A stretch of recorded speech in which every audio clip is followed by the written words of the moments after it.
em que o governo é pressionado a reduzir gastos públicos, sobretudo em programas sociais. A gente vem trazendo essa discussão aqui no ICL com vocês, então a gente está falando de Bolsa Família, de BPC. E aí esse levantamento mostra que no total o governo gasta 546 bilhões de reais em incentivo a essas empresas.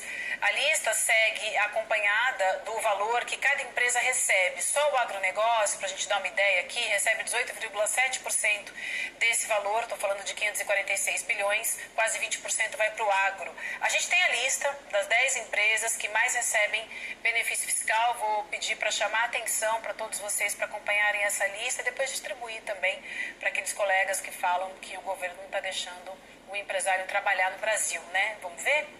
Tá aí, ó, empresas que mais recebem benefícios no governo federal. A BRF, né, empresa de alimentos, olha aí o valor, gente. Quase 500 milhões de reais. A Seara, que é outra empresa de alimentos também. A terceira na lista é a empresa de comunicação, a Globo. Depois a gente tem em transporte urbano a Companhia Metropolitana de São Paulo. Finalmente, em quinto lugar, outra empresa de alimento, a Aurora Alimento.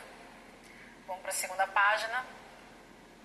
A Century do Brasil, que é uma empresa de tecnologia, em sétimo lugar. A MPD Engenharia, uma empresa de engenharia, em sétimo. A AEC Centro de Contatos, empresa de teleatendimento, em oitavo lugar. A Atento Brasil, atendimento ao cliente, em nono lugar. E a Logo 20 Logística, empresa de logística, em décimo lugar. Então essas são as 10 empresas, gente, que mais recebem benefícios fiscais do governo. Esses benefícios somados para essas 10 empresas chegam a 546 bilhões de reais. Demori, tem mais uma fala que eu queria repercutir contigo, porque o Ricardo Capelli, presidente da Agência Brasileira de Desenvolvimento Industrial, sugeriu que o governo corte os 50 bilhões de reais, tirando 10% do valor gastos com as empresas. Vamos ver o que ele escreveu.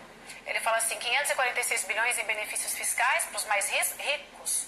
O mercado, abrindo aspas ali, pede um corte de 50 bi. Tá fácil. É menos de 10% dos benefícios que os mais ricos recebem. Dá para cortar fácil ou melhor. Tenho certeza que, comprometidos com o equilíbrio fiscal, eles mesmos irão se apresentar.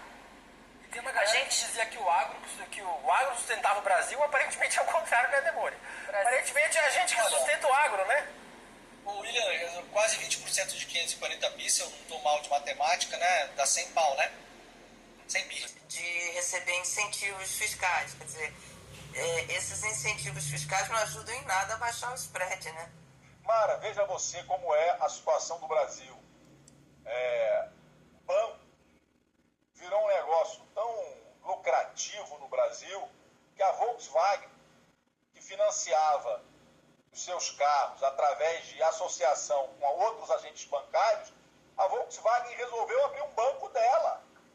Porque ter banco rende mais dinheiro, dá mais lucro do que vender carro. Como é que um país pode funcionar assim se quem produz, se a produção gera menos lucro do que a especulação, do que o rentismo? Os bancos cobram taxas absurdas, Mara, das pessoas, spreads absurdos, juros absurdos, taxas de administração absurdas. Essa é a distorção grave do Brasil. E a gente precisa descer a taxa de juros. É interessante, mano, quando se fala de equilíbrio fiscal, é porque ninguém coloca na conta do equilíbrio fiscal, do equilíbrio das contas públicas, os mais de 800 bilhões que o Brasil está pagando de serviço da dívida. É como se isso não existisse, é impressionante. Números do TCU. O TCU sustenta o fundo que sustenta aposentadorias e pensões dos militares. Esse fundo teve um déficit de 49,7 bilhões de reais em 2023, números do TCU.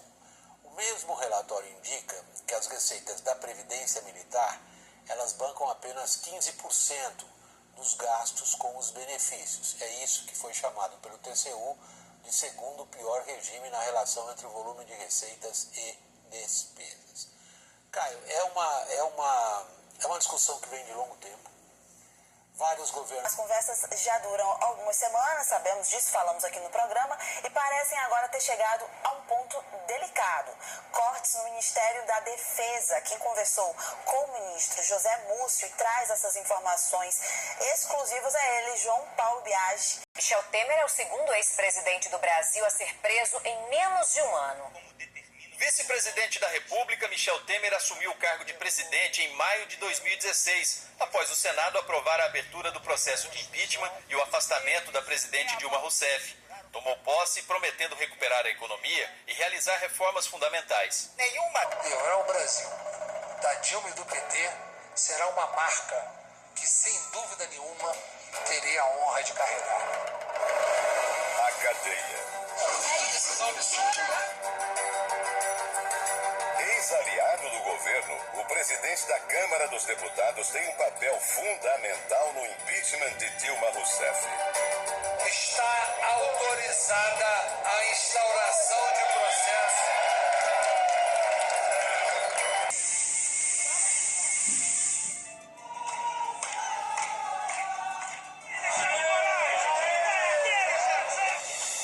O objetivo desses golpistas era gerar uma situação de absoluto caos. De los bolsonaristas radicales que han invadido el Congreso Nacional y rodean las sedes del Ejecutivo. Os manifestantes tentando passar essa barreira formada pela força. O maior problema que atrasa o desenvolvimento do país. No vídeo de hoje vamos relembrar os 5 maiores casos de corrupção descobertos no Brasil. Antes de começar, clique em gostei, compartilhe esse vídeo e se ainda não for inscrito, inscreva-se para incentivar a criação de novos vídeos. Sem mais enrolação, vamos à nossa lista. Quinto lugar, TRT de São Paulo. O caso ocorreu de 1992 a 1999. O grupo OK, do ex-senador Luiz Estevão, perdeu a licitação para a construção do Fórum Trabalhista de São Paulo. A vencedora, Incal Alumínio, deu os direitos para o empresário Fábio Monteiro de Barros. Mais uma investigação mostrou que Fábio repassava milhões para o grupo OK, com aval de Nicolau dos Santos Neto, o Lalau, ex-presidente do TRT de São Paulo. Luiz Estevão, condenado a 26 anos de prisão, cumpria sua pena em regime fechado até março deste ano, quando então conseguiu a progressão da pena para o regime semiaberto. Nicolau dos Santos Neto, o Lalau, ficou preso por 12 anos, mas em 2014 ganhou o indulto presidencial concedido pela ex-presidente Dilma Rousseff devido à sua idade avançada, e foi solto naquele ano. Fábio Monteiro foi condenado à mesma pena de Luiz Estevão e atualmente recorre à justiça solicitando a liberdade condicional. Os prejuízos atualizados giram em torno de 1,04 bilhão de reais. Lei Luiz, o homem que, segundo a polícia, seria o autor dos atentados. Eu sou Julia Granchi e neste vídeo explico em 3 pontos o que se sabe até agora das explosões e da pessoa que morreu e os impactos disso. As explosões aconteceram por volta de 7h30 da noite de 13 de novembro. A primeira bomba estava em um carro parado em um estacionamento em um anexo da Câmara dos Deputados. A segunda bomba disparou na frente do STF. Imagens das câmeras de segurança do Supremo mostram a dinâmica das explosões. No vídeo, Vanderlei Luiz aparece se aproximando do prédio do Supremo. Ele lança algo em direção à estátua da Justiça. Na sequência, um segurança do STF se aproxima e aborda Vanderlei Luiz, que recua. Pouco depois, ele lança um artefato em direção ao STF. Na sequência, lança outro que explode instantes depois. Em seguida, acende um terceiro e parece se deitar com a cabeça sobre o explosivo, que é detonado. O prédio foi evacuado e uma votação que acontecia na Câmara foi suspensa. Tu é pouco, porque é graças a ele que o país não funciona. As estradas não andam, o fiscal não multa, a polícia solta, a justiça não pune, a saúde padece. O SUS, por exemplo, completou 25 anos, mas ainda não saiu da emergência, não tem gestão, porque o gestor não é um técnico, é um político que ganhou cargo por apadrinhamento. O SUS não tem investimento porque os poderosos não precisam dele. E a pouca verba que deveria chegar ao SUS não chega porque encontrou um corrupto no caminho. Aí não tem remédio para o doente, o leite acolhe o enfermo, o médico não atende o paciente. Aí o povo espera na fila, agoniza na maca e morre no corredor. E nada muda, porque com o dinheiro da corrupção, o corrupto volta ao poder, como num ciclo vicioso, como uma maldição recorrente, um mal que não tem cura e do qual ninguém quer se curar. Investigações. Não há como garantir a lisura do trabalho da PF se os agentes não têm autonomia para trabalhar, se são obrigados a pedir licença para investigar. Inquéritos sob controle do Estado é um risco à nossa democracia. Outra justa reivindicação dos policiais federais é salarial. O governo não quer acordo, mandou um recado à PF. Ou aceita a nossa proposta, ou vai ficar sem reajuste. Não eleva a posição social de ninguém, eu digo isso há 20 anos. Eu lembro que eu fiz um estudo para a Fundação Odebrecht e não gostaram nada dos resultados que eu mostrei lá. Eu disse o seguinte: a escola no Brasil, ela não é um meio de ascensão social. Ela é uma coisa cuja falta bloqueia a sua ascensão social, mas cuja posse não garante a ascensão social de maneira alguma. E está aqui comprovado. Ou seja, o diploma dá a você um acesso a uma renda maior? Não, mas a falta de diploma pode ser usada como desculpa para bloquear a sua ascensão. Então a escola é uma espécie de guardião do portal, está lá para não deixar ninguém entrar, você está entendendo? É aqueles malditos que falam a Bíblia, que não entra e não deixa os outros entrar.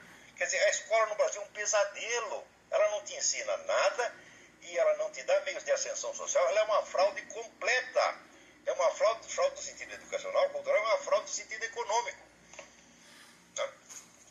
Outra fraude, né, é que aparecem os autores marxistas dizendo que a universidade existe para a burguesia criar a elite dominante. Eu digo, olha, isso aí, em 2004, não deve ter mudado o nome dele então, foi feita uma pesquisa pela Fundação Getúlio Vargas e viu que apenas 2% dos estudantes universitários queriam ser empresários. 98% queria ser empregado. Então que raio de elite é essa que só tem empregado, porra? Então a universidade no Brasil, ela serve para dar ilusão para os pobres. Nós vamos te dar educação de graça para você ter uma vida melhor. Primeiro, não é de graça, custa um montão em imposto. Tudo ali está pago, tá certo? Só que é o seguinte, entre o dinheiro que você paga de imposto e o que chega na universidade, e o que chega lá na escola estadual, o que chega na escola primária, né, tem um monte que fica ali na própria administração. Tem as propinas dos seus deputados, tem a propina do ministro, tem mais não sei quem, então pagada 10, se você paga chega 1 lá, então ainda tem esse problema. Né? E,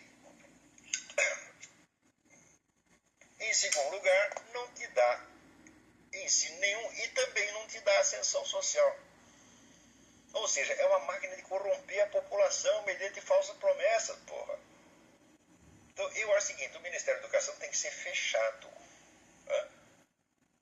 A educação tem que ser assunto da sociedade. A sociedade, onde os clubes, agremiações, igrejas, o pessoal do quarteirão, se reúne e vê qual é o ensino que tem que dar para as suas crianças e dá aquilo com seus próprios recursos, sem ter o seu dinheiro sugado pelo governo, está entendendo? Tem que fechar o Ministério da Educação, isso é urgente. Se não fechar esta porcaria, nunca vai ter educação no Brasil.